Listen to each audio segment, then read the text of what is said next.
ಕಾಂಗ್ರೆಸ್ ಪಕ್ಷದಲ್ಲಿ ಈಗ ಯಾವೆಲ್ಲ ನಾಯಕರು ತಯಾರಿ ಮಾಡ್ಕೊಂಡಿರ್ತಾರೋ ಬಟ್ಟೆ ಗಿಟ್ಟೆ ಹೊಲಿಸ್ಕೊಂಡು ನಾಳೆ ನಾನು ಮುಖ್ಯಮಂತ್ರಿ ಆಗ್ಬಹುದು ಅಂತ ಹೇಳಿ ಗೊತ್ತಿಲ್ಲ. ಅದು ಒಂದು ಕಡೆಗೆ. ಇನ್ನೊಂದು ಕಡೆಗೆ ಕಾನೂನಾತ್ಮಕವಾಗಿ ಸಿಎಂ ವಿರುದ್ಧ ರಾಜ್ಯಪಾಲರಿಂದ ಪ್ರಾಸಿಕ್ಯೂಷನ್ಗೆ ಅನುಮತಿ.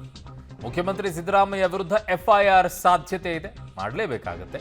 ಮುಖ್ಯಮಂತ್ರಿ ಸಿದ್ದರಾಮಯ್ಯ ಮುಂದಿರುವಂಥ ಆಯ್ಕೆ ಏನು ಅನ್ನುವಂಥದ್ದನ್ನ ನೋಡೋಣ. ಸಂಕಷ್ಟದ ಸುಳಿಯಿಂದ ಮುಖ್ಯಮಂತ್ರಿಗಳು ಪಾರಾಗೋದು ಸಾಧ್ಯನ? ಕೋರ್ಟ್ ಮೂಲಕವೇ ಹೋಗಬೇಕಾಗತ್ತೆ. ಹಿರಿಯ ವಕೀಲರು ಈ ಬಗ್ಗೆ ಹೇಳೋದು ಏನು ಅನ್ನುವಂಥದ್ದನ್ನ ನೋಡೋಣ. ಸಿಎಂ ವಿರುದ್ಧ ರಾಜ್ಯಪಾಲರಿಂದ ಪ್ರಾಸಿಕ್ಯೂಷನ್ಗೆ ಅನುಮತಿ ಕೊಟ್ಟಿರುವಂತಹ ವಿಚಾರದಲ್ಲಿ ಹಿರಿಯ ವಕೀಲರು ಏನು ಹೇಳ್ತಾರೆ ಅಂತ ಹೇಳಿ.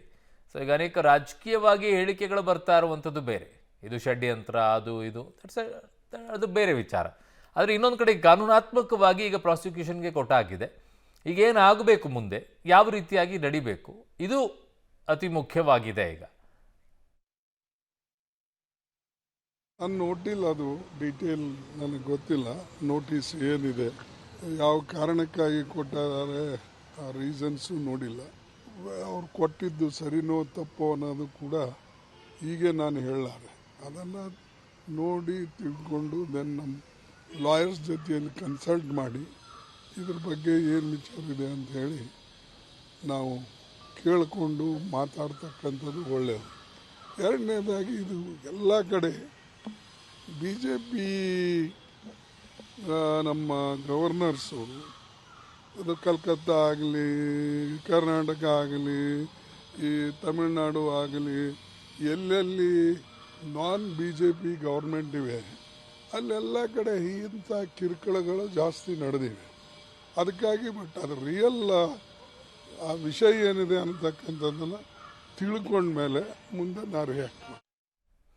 ನನ್ನ ಸಹೋದ್ಯೋಗಿ ಪೊಲಿಟಿಕಲ್ ಬ್ಯೂರೋ ಹೆಡ್ ಆಗಿರುವಂಥ ರವೀಶ್ ನನ್ನ ಸಂಪರ್ಕಕ್ಕೆ ಸಿಗ್ತಾ ಇದ್ದಾರೆ. ರವೀಶ್, ಎಲ್ಲ ಕಾಂಗ್ರೆಸ್ನ ಲೀಡರ್ಸ್ಗಳು ಒಂದು ಸ್ಟೇಟ್ಮೆಂಟನ್ನು ಕೊಡ್ತಾ ಇದ್ದಾರೆ.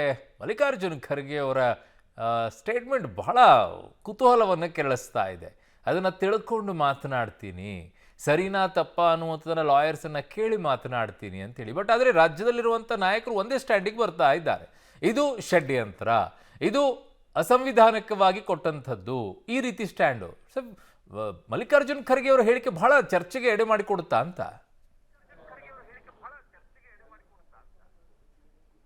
ಅರುಣ್, ಪ್ರಮುಖವಾಗಿರ್ತಕ್ಕಂಥದ್ದು ಮಲ್ಲಿಕಾರ್ಜುನ್ ಖರ್ಗೆ ಅವರ ನಡವಳಿಕೆಗಳನ್ನು ನೋಡ್ಕೊ ಬಂದಂಥ ಸಂದರ್ಭದಲ್ಲಿ, ಅಂದರೆ ರಾಜಕೀಯ ನಡವಳಿಕೆಯನ್ನು ನೋಡ್ಕೊ ಬಂದಂಥ ಸಂದರ್ಭದಲ್ಲಿ ಯಾವುದಕ್ಕೂ ಕೂಡ ಆತುರ ಪಡೆದೇ ಇರತಕ್ಕಂಥ ಒಂದು ಬೆಳವಣಿಗೆಗಳು ಕೂಡ ನೋಡ್ಬೋದು ನಾವು. ಹಾಗಾಗಿ ಸಹಜವಾಗಿ ಅವರು ಈ ರೀತಿಯ ಬೆಳವಣಿಗೆಗಳು ಹೈಕಮಾಂಡ್ ಜೊತೆ ಚರ್ಚೆ ಮಾಡಿಲ್ಲದೆ ಆದ ಕಾರಣಗಳಿಗೋಸ್ಕರವಾಗಿ ಈ ರೀತಿ ಹೇಳಿಕೆಯನ್ನು ಕೊಟ್ಟರು ಅಥವಾ ಬೇರೆ ಏನೋ ಗೊತ್ತಿಲ್ಲ. ಯಾಕೆಂದ್ರೆ ಒಂದು ಸಾಂವಿಧಾನಿಕ ಸಂಸ್ಥೆ ಮೇಲೆ ಮತ್ತೆ ಸಾಂವಿಧಾನಿಕ ಹುದ್ದೆಯಲ್ಲಿ ಇರ್ತಕ್ಕಂಥವ್ರ ಮೇಲೆ ಆ ಒಂದು AICC ಅಧ್ಯಕ್ಷರು ಒಂದು ರೀತಿಯಲ್ಲಿ ಆರೋಪ ಮಾಡಬೇಕಾದ್ರೆ ಬೇರೆ ಬೇರೆ ರೀತಿಯ ಚರ್ಚೆಗಳು ಆಗಬೇಕಾಗುತ್ತೆ.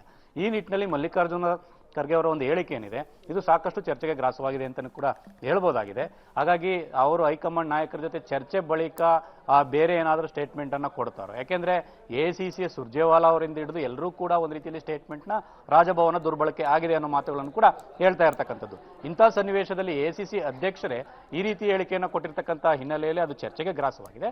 ಆದರೆ ಮಲ್ಲಿಕಾರ್ಜುನ್ ಖರ್ಗೆ ಅವರು ಇಲ್ಲ, ಈ ವಿಚಾರದಲ್ಲಿ ಆತುರಾತುರವಾಗಿ ಹೇಳಿಕೆ ಕೊಡಬಾರ್ದು ಅಂತ ಹಿಂದಿನ ಸ್ಟ್ಯಾಂಡ್ಗೆ ಏನಿತ್ತು ಅದೇ ರೀತಿ ಕಂಟಿನ್ಯೂ ಮಾಡಿದಾರೋ ಅಥವಾ ಬೇರೆ ಏನೋ ಗೊತ್ತಾಗಬೇಕಾಗುತ್ತೆ. ಒಟ್ಟಾರೆಯಾಗಿ CM ಆದಿಯಾಗಿ ಎಲ್ಲರೂ ಕೂಡ ಈಗ ರಾಜಭವನದತ್ತ ಒಂದು ರೀತಿಯಲ್ಲಿ ಷಡ್ಯಂತ್ರ ಮತ್ತು ರಾಜಕೀಯ ಪಿತೂರಿಯನ್ನು ಆರೋಪಗಳನ್ನೇ ಮಾಡ್ತಾ ಇದ್ದಾರೆ. ಮುಂದೆ ಅದು ಇನ್ನಷ್ಟು ಒಂದು ರೀತಿಯಲ್ಲಿ ವೇಗವನ್ನು ಪಡೆದುಕೊಳ್ಳುವಂಥ ಸಾಧ್ಯತೆ ಇದೆ. ಆದರೆ AICC ಅಧ್ಯಕ್ಷರ ಈ ಹೇಳಿಕೆ ಮಾತ್ರ ಸಾಕಷ್ಟು ಚರ್ಚೆಯನ್ನು ಹುಟ್ಟಾಕಿದೆ. ಓಕೆ ರವೀಶ್, ನಿಮ್ಮೆಲ್ಲ ಮಾಹಿತಿಗೆ ಧನ್ಯವಾದಗಳು.